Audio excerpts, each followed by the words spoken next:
Hey guys, welcome back to my channel जिसका नाम है grades above excellence is our tradition. मैं हूं स्वाति शर्मा और आज जो हम यहाँ पर टॉपिक पढ़ने वाले हैं वो है किनीशियन थ्योरी का एडी एंड एएस अप्रोच। यानी कि यहाँ पर हम पढ़ेंगे कि इकोनॉमी में इक्विलिब्रियम कब आता है, कौन सी अप्रोच से, एडी एंड एएस अप्रोच से, जो किसने दी थी, प्रोफेसर जे.एम. कीन्स ने दी थी। बट उससे पहले एक छोटी सी अपील आप सब लोगों से कि मेरा चैनल, जो लोग आज पहली बार देख रहे हैं, मेरे चैनल को लाइक, सब्सक्राइब और शेयर करना ना भूलें और मेरे चैनल को खूब सारा अपना प्यार दीजिएगा। इस my channel needs your love and support. Okay, so अब टाइम बिना वेस्ट किए हम स्टार्ट करते हैं आज एक 6 नंबर का क्वेश्चन जो कई बार आपके बोर्ड एग्जाम्स में 6 मार्क्स का आता है, कभी कभी 4 नंबर का भी आता है। लेकिन बच्चों के साथ प्रॉब्लम क्या आती है कि उन्हें इस क्वेश्चन का आंसर फ्रेम करना नहीं आता। तो हम समझेंगे भी साथ साथ और ये भी देखेंगे कि इसका हम आंसर एग्जाम में कैसे लिखकर आएंगे। तो ठीक है जी, शुरू करते हैं। किनीशियन थ्योरी, ये थ्योरी आज हम पढ़ेंगे। ये थ्योरी दी थी प्रोफेसर जे.एम. कीन्स ने। किसने दी थी? Professor J M. कीन्स ने। उन्होंने 2 थ्योरीज दी थी इक्विलिब्रियम की। किस चीज की थ्योरी दी थी प्रोफेसर जे.एम. कीन्स ने?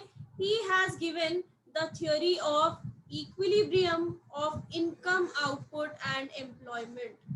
He has given a theory of equilibrium of income output and employment.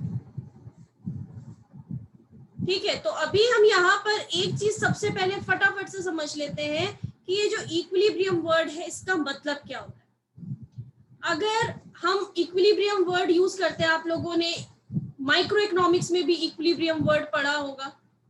तो इक्विलिब्रियम का मतलब क्या होता है?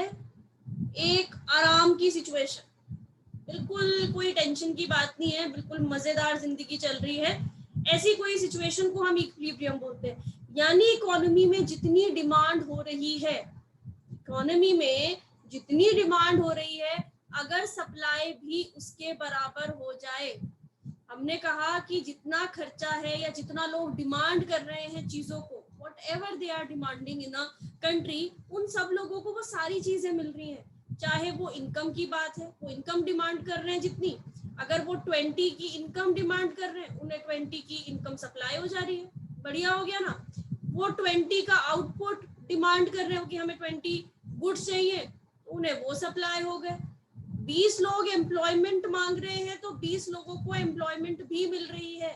तो ऐसी एक सिचुएशन को हम क्या बोलते हैं? इक्विलिब्रियम की स्टेट। यानी कि कंट्री में ना तो जो चीजें बन रही हैं वो वेस्ट हो रही हैं और कंट्री में जितने भी लोग हैं उनकी जरूरतें भी पूरी हो रही है। तो जब जरूरत जो है वो किसके बराबर हो जाती है?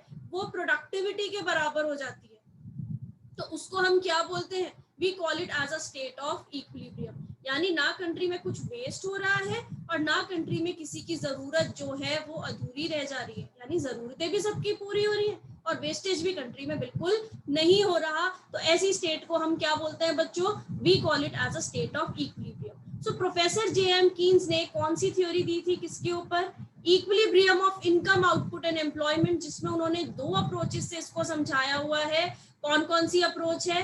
एडी एंड एएस अप्रोच और दूसरी है सेविंग्स एंड इन्वेस्टमेंट अप्रोच। तो आज की क्लास में हम सिर्फ एक अप्रोच पढ़ेंगे जो कि है एडी एंड एएस अप्रोच। तो आज का लेक्चर बिना स्किप करे देखना क्योंकि ये बहुत इंपॉर्टेंट है। अच्छा, सो अब हम यहाँ पर स्टार्ट करते हैं। एडी एंड एएस अप्रोच होती क्या है? एक इकोनॉमी इक्विलिब्रियम यानी ब्रेक इवन पॉइंट पर कब कही जाती है? जब AD is equals to AS हो या savings is equals to investment हो। तो अब सोचने वाली एक बात है, प्रोफेसर जे.एम. कीन्स ने कहा था कि जिस वक्त एडी इक्वल्स टू एएस होगा, सेम उसी टाइम पर सेविंग्स इक्वल टू इन्वेस्टमेंट होंगी। अब ऐसा क्यों? सबसे पहले हम यहाँ पर डेफिनेशंस पढ़ते हैं एडी एएस की और उसके बाद में इसका मीनिंग आप लोगों को बताऊंगी। Aggregate demand refers to the sum total intended expenditure. Intended का मतलब क्या है? Desired expenditure. जो खर्चा किया नहीं है, खर्चा करने का सोच रहे हैं। Intended expenditure incurred on final goods and services in all the sectors in an economy. जितने भी सेक्टर्स इकोनॉमी में है वो सारे के सारे सेक्टर्स जो है वो खर्चा करना चाहते हैं, उसका जो सम टोटल है उसको हम क्या बोलते हैं, we call it as AD, aggregate demand. ये हमने अपनी सबसे पहली वीडियो में करी थी, उसका लिंक जो है अपनी डिस्क्रिप्शन में आज शेयर कर दूंगी, वो वीडियो जरूर जाकर देख लेना। तो एडी का जो फॉर्मूला है वो क्या हो जाएगा, सी प्लस आई, कंजम्पशन प्लस इन्वेस्टमेंट। अब आ जाते हैं एक नई टर्म पे जो आज हम पहली बार पढ़ेंगे, जो कि है एग्रीगेट सप्लाई। तो एक बार देख लेते हैं कि एग्रीगेट सप्लाई होता क्या है। एग्रीगेट सप्लाई का मतलब है sum total goods and services जो प्रोड्यूसर्स बेचने के लिए और बनाने के लिए तैयार है इकोनॉमी में, यानी कि जितने भी प्रोड्यूसर्स इकोनॉमी में हैं वो गुड्स एंड सर्विसेज को बनाने के लिए तैयार है, उन्हें बेचने के लिए भी तैयार है। तो बताओ बच्चों, अगर सेलर्स गुड्स एंड सर्विसेज को बनाने के लिए तैयार है और बेचने के लिए तैयार है तो वो उससे क्या जनरेट करेंगे, क्या जनरेट करेंगे, सोचो सोचो। एग्जैक्टली वो इनकम जनरेट करेंगे ना। तो एग्रीगेट सप्लाई यानी जब प्रोड्यूसर सामान बेच रहे हैं, एग्रीगेट सप्लाई किसको लीड करेगा, इनकम। ठीक है जी, AS is equals to Y. अब हमने अपनी तीसरी वीडियो में एक और चीज पढ़ी थी कि इनकम जो है किसके इक्वल होता है, कंजम्पशन प्लस सेविंग्स। ये भी मैं डिस्क्रिप्शन में लिंक शेयर कर दूंगी, आप वो वीडियो भी जाकर जरूर देख लेना।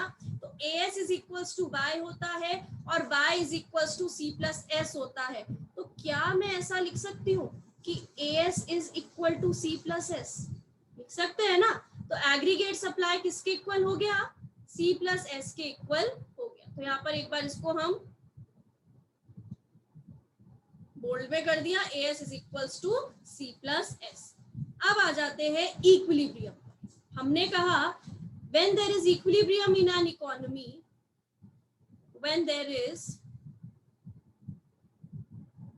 an equilibrium in an economy, उस टाइम पर क्या होगा, equilibrium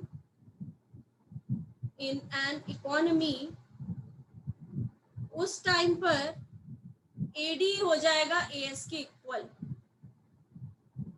अभी हमने ऊपर AD का फॉर्मूला देखा जो कि क्या है, AD का फॉर्मूला है C प्लस आई। जब ये इक्वल हो जाएगा किसके, C प्लस S के, तो इस टाइम पर इकोनॉमी में क्या हो जाएगी, इक्विलिब्रियम की कंडीशन। अब हम लेफ्ट हैंड साइड और राइट हैंड साइड दोनों तरफ C देख पा रहे हैं, यानी कंजम्पशन देख पा रहे हैं। तो C से C कैंसिल हो गया, हमारे पास क्या बचा, I is equals to S। तो जी हमारी जो ये सिचुएशन है ये क्लियर हो गई कि जिस time AD equals to AS होता है उसी सेम टाइम पर सेविंग्स होता है इन्वेस्टमेंट के इक्वल। आ गई मेरी बात समझ में। So when AD is equals to AS, investment is equal to savings. ठीक है, अब आते हैं क्वेश्चन पे जो एग्जाम्स में पूछा जाता है। Explain the equilibrium of income, output and employment through AD and AS approach. कि बताओ कि किस टाइम पर इनकम, आउटपुट एंड एम्प्लॉयमेंट का इक्विलिब्रियम होगा, कौन सी अप्रोच से, AD इक्वल्स टू AS। यानी जितना लोग डिमांड कर रहे हैं उतनी ही गुड्स की मार्केट में सप्लाई भी हो रही है, इनकम की सप्लाई हो रही है, एम्प्लॉयमेंट की सप्लाई हो रही है, कंट्री में ना कुछ वेस्ट हो रहा है और लोग बिल्कुल खुशी वाली स्टेट में जी रहे हैं। तो बताओ सिचुएशन। तो हमने यहाँ पर इनकम और कंजम्पशन की वैल्यूज मेंशन कर दी, जैसे हम स्टार्टिंग से अपनी वीडियोस में देखते आ रहे हैं। इनकम 0 से स्टार्ट होगी, कांस्टेंट रेट पर इंक्रीज होगी। तो इट इज 0, 100, 200, 300, 400 एंड 500। जबकि कंजम्पशन कभी भी 0 नहीं होता। क्यों नहीं होता कंजम्पशन कभी भी 0, सोचो जल्दी बताओ, सारी वीडियोस देखी हैं आपने। ठीक है जी, तो कंजम्पशन इसलिए 0 नहीं होता क्योंकि हम बिना खाए पिए नहीं रह सकते, चाहे कोई भी कंडीशन क्यों ना हो, पैसे ना हो, बोरिंग्स करेंगे, पुरानी सेविंग्स यूज करेंगे, बट कंजम्पशन करेंगे। So even at zero level of income there is some consumption. It means it will start from 50 and then it will increase at a constant rate, 100, 150, 200, 250, 300. अब आ जाते हैं savings, वो part income का जिसे हमने consume नहीं करा। मेरी सैलरी 100 रुपए, 80 कंज्यूम कर लिए तो बचे कितने, 20, 20 रुपए मेरी क्या हो गई, सेविंग्स। तो सेविंग्स क्या हो गया, सेविंग्स का formula Y minus C, income minus consumption. So 0 minus 50 is minus 50, 100 minus 100, 0, 200 minus 150 is 50, 300 minus 200 is 100, 400 minus 250 is 150 and 500 minus 300 is 200. ये सेविंग्स की वैल्यू आ गई। अब आ जाते हैं इन्वेस्टमेंट पे। हमने इससे पहली वाली वीडियो डे 4 की वीडियो में हमने ऑटोनॉमस इन्वेस्टमेंट सीखा था। वो भी जिन लोगों ने वीडियो नहीं देखी, मैं उसका भी लिंक आज डिस्क्रिप्शन बॉक्स में शेयर करने वाली हूँ। तो आज काफी सारे लिंक्स डिस्क्रिप्शन बॉक्स में शेयर होने वाले। एनीवेज, सो इन्वेस्टमेंट जो है वो थ्रू आउट कॉन्स्टेंट रहती है। इन्वेस्टमेंट थ्रू आउट क्या रहती है? कॉन्स्टेंट। 100 100 100 100 100 100। मैंने ये अज्यूम करी है वैल्यू, आप कोई भी वैल्यू अज्यूम कर सकते हो। मैंने यहाँ 100 अज्यूम कर लिया और ये थ्रू आउट कॉन्स्टेंट। अब आ जाते हैं एडी का फॉर्मूला लगाने पर, विच इज सी प्लस आई। मैंने कंजम्पशन की वैल्यूज भी लिखी है, इन्वेस्टमेंट की वैल्यूज भी लिखी है। ऐड कर देंगे तो एडी की वैल्यूज आ जाएंगी 50 plus 100 150, 100 plus 100 200, 150 plus 100 is 250, 200 plus 100 is 300, 250 plus 100 is 350, sorry 200 plus 100 is 300, 250 plus 100 is 350 and 300 plus 100 is 400। ये आ गई हमारी एडी की वैल्यूज। अब आ जाते हैं जी एग्रीगेट सप्लाई पर। एग्रीगेट सप्लाई की वैल्यूज क्या है? It is C plus S, consumption plus savings. 50 plus minus 50 is 0, 100 plus 0 is 100, 150 plus 50 is 200, 200 plus 100 is 300, 250 plus 150 is 400, 300 plus 200 is 500। तो ये हमारी यहाँ पर क्या आ गई? These are the values of aggregate supply। तो एक पॉइंट ऐसा है जहां पर AD इक्वल्स टू AS है और सेम पॉइंट पर जो है सेविंग्स इक्वल टू इन्वेस्टमेंट। एक बार देख लेते हैं वो पॉइंट। ये आ गया जी, एक मिनट, ये इधर आ गया जी हमारा AD इक्वल्स टू AS, जहां 300 इक्वल टू 300 है। दिख रहा है ना सबको? ठीक है। इसी सेम पॉइंट पर सेविंग्स इक्वल टू इन्वेस्टमेंट भी होंगी। ये रहा। तो यहाँ पर हमने देखा कि जिस वक्त AD इक्वल्स टू AS है, सेम पॉइंट पर savings are equal to investment. तो शेड्यूल हमारा काफी क्लियर बना है, हमें चीजें एकदम समझ में आ रही है। Point where AD is equal to AS, at the same point savings are equal to investment. ठीक है। अब आती है एक बहुत जरूरी चीज, जहां हमें बनाना होता है ग्राफ। तो हम ग्राफ बनाएंगे शेड्यूल के अकॉर्डिंग। मैं एक एक चीज जो है बनाती जा रही हूँ। फटाफट से कॉपी पेन या कॉपी और पेंसिल उठा लो और मेरे साथ साथ इस ग्राफ की किसी भी पीछे के पेज पे प्रैक्टिस कर लो। अभी के अभी ये ग्राफ याद हो जाएगा। देखो जी, इनकम की वैल्यूज और एग्रीगेट सप्लाई की वैल्यूज सेम दिख रही है। क्यों? क्योंकि अभी हमने ऊपर क्या पढ़ा था, that AD is equals to Y and Y is equals to C plus S। So aggregate supply और इनकम बराबर है, तो इनकी लाइन भी बराबर बनेगी। ये हमने बना दी यहाँ पर किसकी line? This is the line of aggregate supply, जिसको हम इनकम भी बोलते हैं। कितने डिग्री के एंगल पे इंक्लाइन कर रहा है बच्चों, बताओ? Very good, it inclines at an angle of 45 degrees. ये लिख दिया यहाँ पर। अब आ जाते हैं एग्रीगेट डिमांड के ग्राफ पे। देखो यहाँ पर एग्रीगेट डिमांड का ग्राफ कहाँ से स्टार्ट है? 150, यानी कहाँ से स्टार्ट होगा? Above the origin. Through out values increase कर रही हैं, बट एक पॉइंट पर AD और AS एक दूसरे के बराबर है। तो कहीं मैंने यहाँ ऊपर से स्टार्ट किया, इस पॉइंट पर इंटरसेक्ट करेगा ये, यानी कहीं ना कहीं एग्रीगेट सप्लाई की लाइन को इंटरसेक्ट करेगा। मैंने यहाँ इंटरसेक्ट कराया और ये इंक्रीज कर गया। तो ये किसकी लाइन बन गई हमारी? This is a line of aggregate demand. अब एग्रीगेट डिमांड का फॉर्मूला क्या है? It is equal to C plus I। यानी जाहिर सी बात है, इस ग्राफ में कंजम्पशन की लाइन भी बनेगी, इस ग्राफ में इन्वेस्टमेंट की लाइन भी बनेगी। तो हमने AD बना दिया। अब आ जाते हैं कंजम्पशन पे। ये जो हमारी कंजम्पशन की लाइन है, ये 50 से स्टार्ट है, यानी ये भी अबव द ओरिजिन स्टार्ट है और इसकी वैल्यू सारी बढ़ रही है। एक बार वैल्यूज को नोटिस करो, कंजम्पशन की भी और AD की भी, कहीं पर भी वैल्यू सेम नहीं है। 50, 150, 100, 200 एंड सो ऑन, कहीं पर वैल्यू सेम नहीं है। सो AD जो है वो और कंजम्पशन कभी भी इंटरसेक्ट नहीं करते। कंजम्पशन अगर इंटरसेक्ट करेगा तो वो किसके साथ इंटरसेक्ट करेगा? This line will intersect with the income, that is aggregate supply का लाइन। ठीक है। तो कहीं यहाँ से ये लाइन स्टार्ट हुई, इस पॉइंट पर ये AS और Y की लाइन पर इंटरसेक्ट हुई और ये थ्रू आउट ऊपर की तरफ चला। आप देख पा रहे हो कि जो कंजम्पशन की लाइन है, ये लाइन एग्रीगेट डिमांड के पैरेलल है। बना लिया सबने इतना ग्राफ? फटाफट से बना लो, चलो। ठीक है जी, बना लिया। अब आते हैं एक और पार्ट पर, ये है जरूरी पार्ट। यहाँ 2 पॉइंट्स हैं जहां पर इंटरसेक्शन हो रहा है। पहला पॉइंट है हमारा कौन सा, जहां पर AD इक्वल्स टू AS है, और दूसरा पॉइंट है हमारा कौन सा, जहां पर y is equals to C है। y is equals to C तो हम अपनी डे 3 की वीडियो में पढ़ चुके हैं, यानी उसका भी डिस्क्रिप्शन देना पड़ेगा अभी। तो मैं अपनी सारी वीडियोस का, जो इस चैप्टर की वीडियोस है, उन सबका लिंक आपको डिस्क्रिप्शन बॉक्स में शेयर कर दूंगी। वो वीडियो जरूर देख लेना, तब आपको ये चीजें और अच्छे से क्लियर हो जाएंगी। वैसे मैं यहाँ पर बता ही रही हूँ। जो मैंने ये 2 ब्लू डॉट्स लगाए हैं इंटरसेक्शन पे, यहाँ से हम नीचे की तरफ परपेंडिकुलर्स ड्रॉ कर देंगे। ये देखिए, ऐसे एक परपेंडिकुलर यहाँ से बना दिया और एक परपेंडिकुलर बना दिया यहाँ से। अब आप कह रहे हो मैम ने ये परपेंडिकुलर क्यों बनाए हैं? एक बार देख लेते हैं हमने ये परपेंडिकुलर्स क्यों बनाए हैं। जिस टाइम पर इनकम इक्वल्स टू कंजम्पशन है, यानी कि ये वाला पॉइंट जहां पर मैंने ये ग्रीन से बॉक्स भी बनाया हुआ है, इनकम इक्वल्स टू कंजम्पशन, आप देखोगे उस सेम पॉइंट पर सेविंग्स कितने के इक्वल है?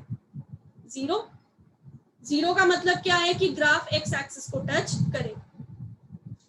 तो यहाँ पर अगर मैं सेविंग्स की लाइन बनाती हूँ, if I draw the line of savings, तो ये नेगेटिव से स्टार्ट होगा। इट मींस कहीं यहाँ से इस पॉइंट पर सेविंग 0 हो जाएंगी और थ्रू आउट सेविंग्स इंक्रीज हो रही है।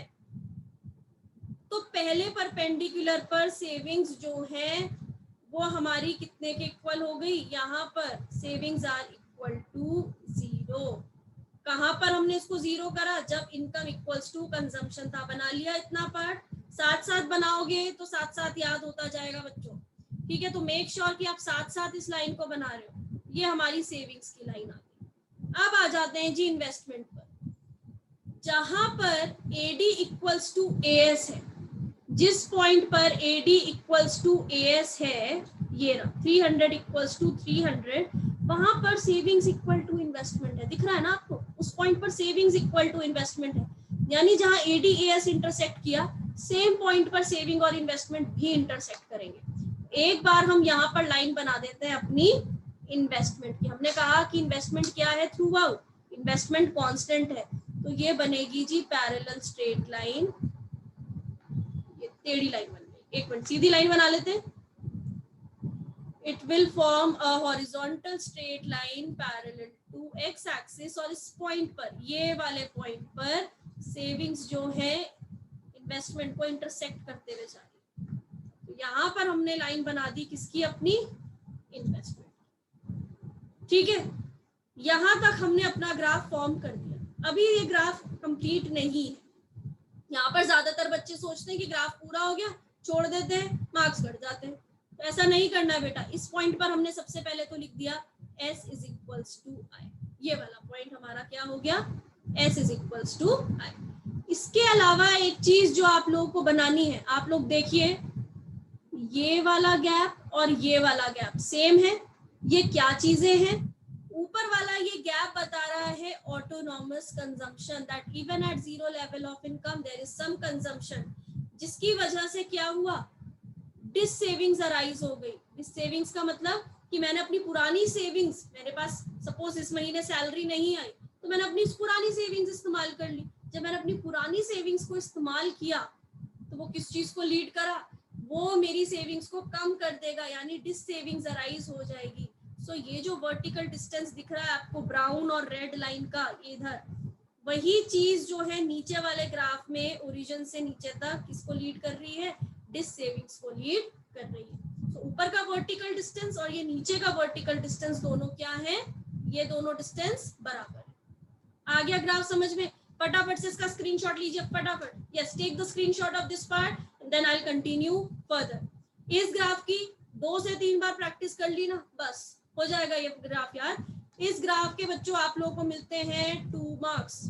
ऊपर जो मैंने ये शेड्यूल बनाया है इसके मिलते हैं 1 मार्क। 3 नंबर मिल गए हैं 6 में से। अब हमें तैयारी करनी है बाकी के 3 नंबर की, वो भी हमारा आंसर स्टैंडर्ड होना चाहिए। यहाँ आ जाते हैं इसकी एक्सप्लेनेशन पे। अब इसकी एक्सप्लेनेशन क्या है, एक बार जरा ध्यान से पढ़ लेते हैं इसकी एक्सप्लेनेशन को। एक सेकेंड जी। हाँ, तो अभी आ जाते हैं इस वाले पार्ट की एक्सप्लेनेशन पे।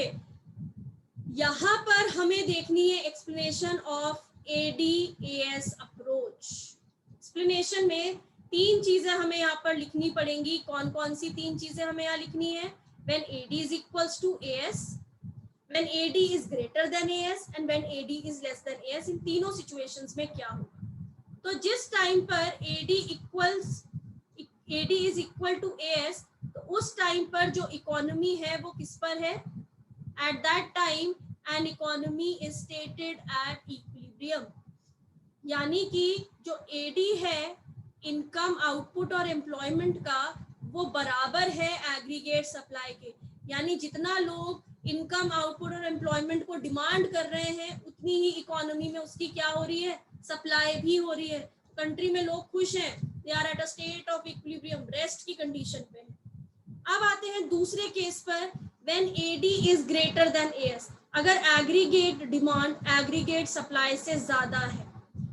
जिस टाइम पर आप लोग सोचो कि एग्रीगेट डिमांड ज्यादा है, मैं एक बार इसको लिखकर आप लोग को बता देती हूं कि अगर इकोनॉमी में एग्रीगेट डिमांड सोचो कि ज्यादा है तो कंट्री में कंजम्पशन ज्यादा हो जाएगी। जब कंट्री में कंजम्पशन ज्यादा होगी तो अवेलेबिलिटी ऑफ इन्वेंट्रीज क्या होंगी? सोचो, लोग ज्यादा कंज्यूम कर रहे हैं, अवेलेबिलिटी ऑफ इन्वेंट्रीज यानी स्टॉक जो है गुड्स का वो घट जाएगा। जब स्टॉक्स का जो स्टॉक्स है वो घट जाएंगे, उनकी अवेलेबिलिटी घट जाएगी, तो उसकी वजह से अवेलेबिलिटी को बढ़ाना पड़ेगा। Availability has to be increase. ये अवेलेबिलिटी कब तक? इस अवेलेबिलिटी को अगर बढ़ाना है तो उसके लिए क्या करना पड़ेगा? इनकम, आउटपुट और एम्प्लॉयमेंट को बढ़ाना पड़ेगा। कब तक?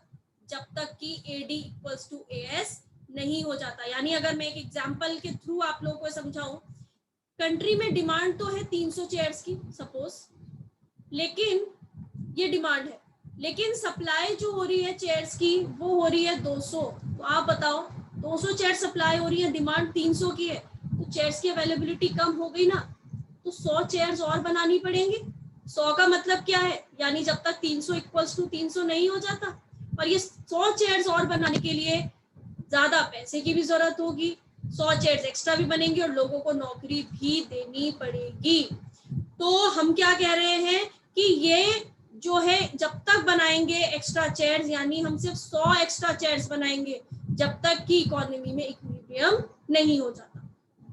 तो वही चीज हमने यहाँ पर भी लिखी हुई है, एक बार इसको रीड आउट कर लेते हैं, फिर आप लोग स्क्रीनशॉट ले लीजिएगा इस पार्ट का। हमने यहाँ पर क्या कहा कि when AD is greater then aggregate supply in an economy, एक मिनट जरा बड़ा मार्कर ले लेते हैं यहाँ पर मार्क करने के लिए। When AD is greater in an economy, it leads to increase in consumption due to which savings decrease, यानी लोग सेविंग कम कर रहे हैं, कंजम्पशन ज्यादा कर रहे हैं। जब कंजम्पशन ज्यादा होगा उससे अवेलेबिलिटी ऑफ इन्वेंट्रीज जो है वो कम हो जाएंगी।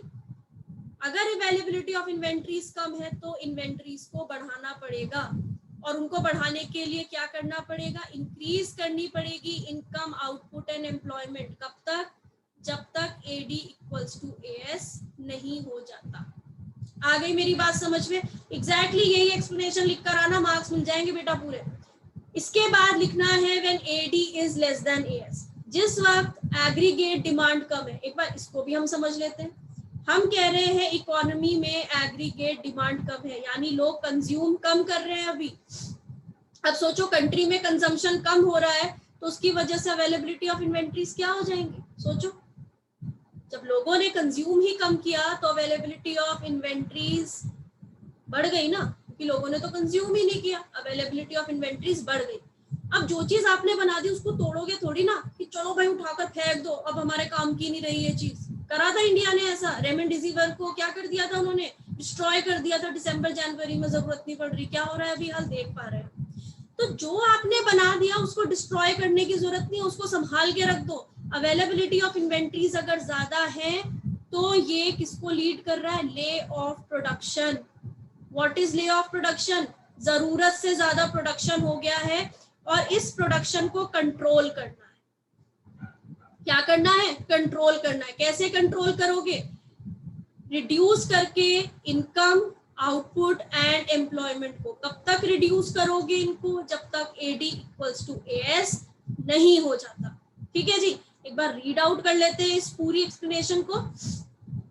When AD is less, then it leads to reduction in consumption. इसकी वजह से सेविंग्स कंट्री में लोग ज्यादा कर रहे हैं। ये किस चीज को लीड करेगा? अवेलेबिलिटी ऑफ इन्वेंट्रीज जो है इकोनॉमी में बढ़ जाएंगी। जब अवेलेबिलिटी ऑफ इन्वेंट्रीज बढ़ गई यानी सरप्लस प्रोडक्शन हो गया, जिसको आप लिख कर आओगे lay off production, answer standard बनाना है आप लोगों ने।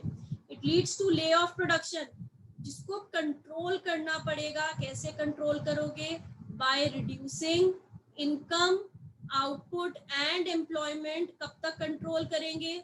जब तक कि ये AD इक्वल्स टू AS नहीं हो जाता। समझ में आ गई मेरी बात? इसके साथ हमने अपनी पहली अप्रोच कंप्लीट कर दी जी। हमने कौन सी अप्रोच पढ़ी है आज? We have studied AD and AS approach. ठीक है, आज हम लोगों ने जो अप्रोच पढ़ी है that is AD and AS approach, ये वाली। ठीक है, आई होप कि आप लोगों को ये पूरी अप्रोच अच्छे से क्लियर हो गई है। कहीं पर कोई भी डाउट हो तो दोबारा से एक बार वीडियो रिपीट कर लेना। मैं 4 वीडियोस अपनी पुरानी वाली जो है डिस्क्रिप्शन बॉक्स में डाल रही हूँ। कहीं पर भी डाउट आए आप उठाकर अपनी पुरानी सारी वीडियोस को एक बार देख लो, सो दैट सारी चीजें आप लोगों को अच्छे से क्लियर हो जाए। ठीक है जी, तो इसके साथ हम ये आज का लेक्चर वीडियो कंप्लीट करते हैं। और हाँ, मेरा चैनल लाइक, सब्सक्राइब और शेयर करना मत भूलना। अपने फ्रेंड्स को भी मेरे चैनल को शेयर करवाना, सो दैट ज्यादा से ज्यादा लोगों का यहाँ पर बेनिफिट भला हो सके। ठीक है जी, तो कल मिलते हैं सेविंग एंड इन्वेस्टमेंट अप्रोच के साथ। Stay tuned with my channel जिसका नाम है grades above excellence is our tradition. ठीक है जी, तो okay then, bye bye, take care, super Sunday to all of you, bye guys.